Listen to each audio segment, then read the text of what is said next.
फट से रोटी आती थी चपाती।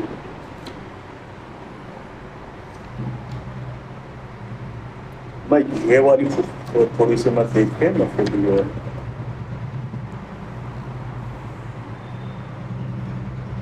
ये यही बात बोलते थे प्रभात जी, कहीं भी जा सकते हो बिना जहाज के। और सबसे ज्यादा मैं जिस फोटो से हुआ था ट्रैक किया,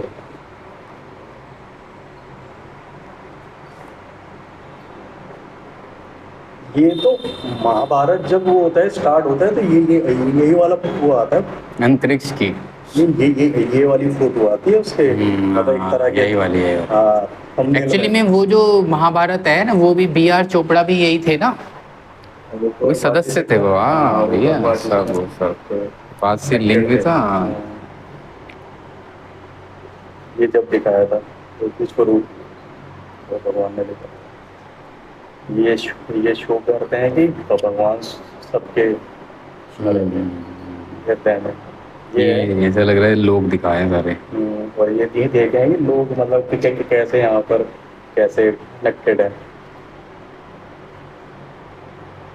हाँ, लोगों को एक विजुअलाइजेशन देने के लिए। ये सब कहाँ फंसे हुए हैं, यहाँ कोई मांस खा रहा है, मछली खा रहा है। तो क्या लगता है दुनिया में सबको शाकाहारी होना चाहिए कि सबको मांसाहारी होना चाहिए? तेरी क्या समझ बनी इस बारे में अभी तक?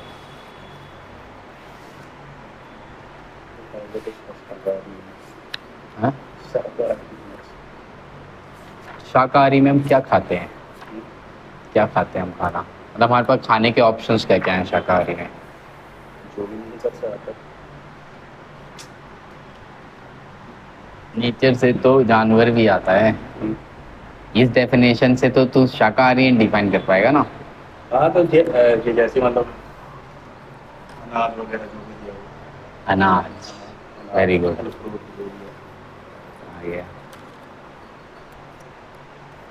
एक चीज है अनाज, ठीक है, अनाज। और फल फ्रूट, इसमें बहुत चीजें आ गई ना, इसमें जो वो सारी चीजें आ गई जो अनाज कहलाती है। फिर उसके बाद हो गया वेजिटेबल्स एंड फ्रूट, ठीक है। और कुछ फल फ्रूट आ गया ना इसको, वेजिटेबल एंड फ्रूट्स कैटेगराइज कर रहा हूँ। ब्रश नहीं कर रहा, बस ये टॉपिक पे डिस्कस कर रहे हैं। मैंने जो भी लेटेस्ट कुछ समझा है इसमें, इसीलिए डिस्कस कर रहे हैं। और कुछ अभी फिलहाल में तो मोटा मोटी भाई क्लासेस है ना, कुछ ऐसा बच गया जो इन कैटेगरीज में ना है? अब सोच के देख, कोई भी चीज सोच ले तू जो इस कैटेगरी में नहीं आया, ऐसा हो सकता है। कोई सा लड्डू सोच ले जो किसी आटा बेसन घी नहीं डलता उसमें, चल ठीक है। फैट मतलब तेजी गाय वाला घी, तो मिल्क प्रोडक्ट्स, ठीक है। जैनी तो इसको भी नहीं खाते। ये 3 वस्तुओं में कोई ऐसी चीज़ है जो अभी भी बच गई जिसको खाया जा सकता है शाकाहारी के लिए? नहीं ना, अब तो कुछ नहीं बचा। कुछ ऐसा नहीं है जो इन 3 कैटेगरी में ना है। कैटेगरी बनाने में मैं नंबर 1 हूँ दुनिया में, ठीक है। ऐसी चीज़ों की जिसकी दुनिया में किसी ने नहीं बनाई, मैं उसकी बना दूंगा। अब ये तीनों चीज़ें हमें अगर ऑब्टेन कर रही हैं नेचर से, तो ये सब चीज़ें नेचर में नहीं होती है। मतलब नेचर में अनाज होगा, कभी गलती से कहीं गेहूं का पौध उग जाए कहीं पर, अलग बात है ना। गाय इतना दूध देती है कि हमें जब तक एक सिस्टमेटिक, अमूल भी एक कोऑपरेटिव सोसाइटी है, बहुत सारे गांव के लोग वो दूध को पहले कलेक्ट करती है, फिर वो सेंटर में आता है, तो एक पूरा एक सिस्टम चाहिए। तो ये भी तेरे को उगाने के लिए बहुत सारी गाय का दोहन तो करना ही पड़ेगा, जानवर का तू कैसे भी दोहन कर। ये है वेजिटेबल एंड फ्रूट्स, इसको भी हमें उगाना पड़ रहा है, वेजिटेबल्स को भी और फ्रूट्स को भी। ऐसा नहीं हम जंगल जाते हैं, पेड़ में आ रही है तो ऐसे कोड़ खा लेते हैं। प्रोफेशनली सब कुछ आ रहा है। सबसे बड़ी प्रॉब्लम है ये अनाज। अब अनाज कैसे उगता है? अनाज भी नेचुरल नहीं उगता, नेचर नहीं बनाती। चावल गेहूँ ये सब सालों की मतलब साइंटिफिक खोज के बाद हमें ये दाना हुआ ना, ये दाना हुआ ना, इसमें इतना यूरिया डलेगा, इसमें इतना ये डलेगा, इसमें उतना वो डलेगा। ज़मीन को पॉल्यूट करती है वो चीज़ें। हर साल यूरिया खरीदना पड़ता है, 5,000 रुपये किलो आता है, किसान से खरीदते हैं। फिर दूसरी बात, ज़मीन भी होनी चाहिए उसको उगाने के लिए। 140 करोड़ लोग सपोज अपनी कंट्री का डेटा लेते हैं, इतने लोगों को अगर तुझे सबको शाकाहारी खाना खिलाना है तो जितनी लैंड पर हमें क्रॉप लगानी पड़ेगी, अगर वो हम कहेंगे तो हमें कितना जंगल ख़त्म करना पड़ेगा पहले। तो जंगल ख़त्म करने का मतलब एक बार जो जंगल ख़त्म हो गया फिर वो हज़ारों सालों तक हम उगा नहीं सकते। तो ये भी एक क्राइसिस है कि अगर हम बहुत वेजिटेरियन सब हो जाएंगे ना तो सस्टेनेबल नहीं है वो, क्योंकि जनसंख्या बढ़ी है, ठीक है। इसीलिए एक जनसंख्या को हमेशा मांस खा रहा है खाने ही देना चाहिए, नहीं तो ये जो लोड पड़ेगा, समझ रहे हैं, मैंने इसको लॉजिकली सोचा है। ये भगवान कोई फर्क नहीं पड़ता, भगवान के भक्त वो भी होते हैं जो मछली खाते हैं, पनास खाते हैं, डजंट मैटर। क्योंकि भगवान का मतलब है हर इनसेन चीज़ तो सोच सकता है, भगवान वो भी कर सकते हैं। जिन चीज़ों को हम बोलेंगे ना ये तो पाप है, भगवान वो कर सकते हैं, उन पे दोष नहीं लगता उस चीज़ का, ठीक है।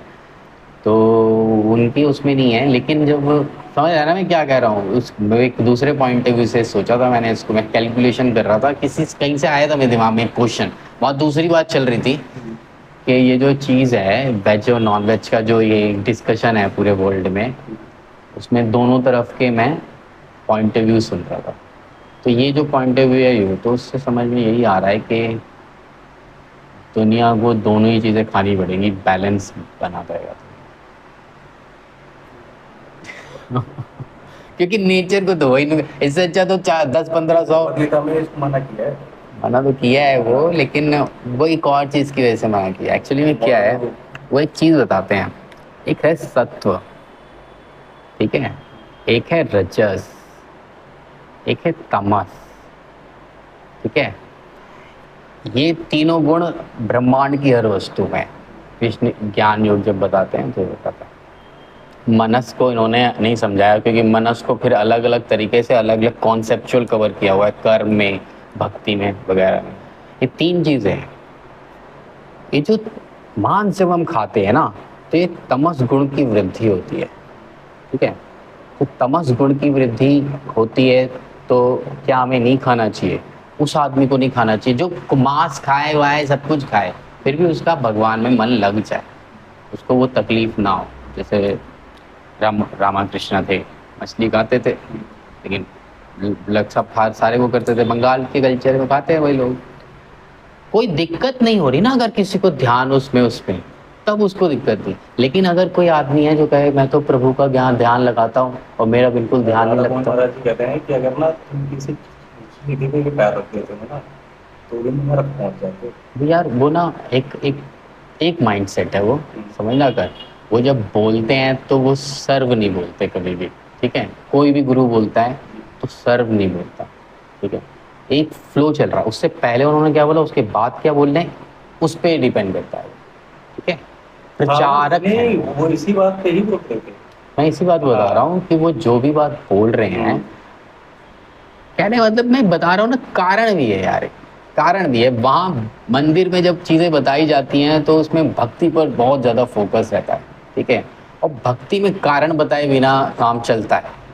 लेकिन कृष्ण ने 13 अध्याय लिखे हैं, उनमें बहुत कॉन्सेप्चुअल है। हम जब इसको बहुत ज़्यादा एक्सेप्टेंस के मैं एक्सेप्ट कर लूँगा मैं उससे नहीं, लेकिन अंडरस्टैंडिंग के पॉइंट ऑफ व्यू से भी लिखा हुआ है। ये किसी भी उस आदमी के लिए जो लॉजिकली समझना चाहता है हर चीज़ को, यथार्थ रूप जो लिखा हुआ है उसमें।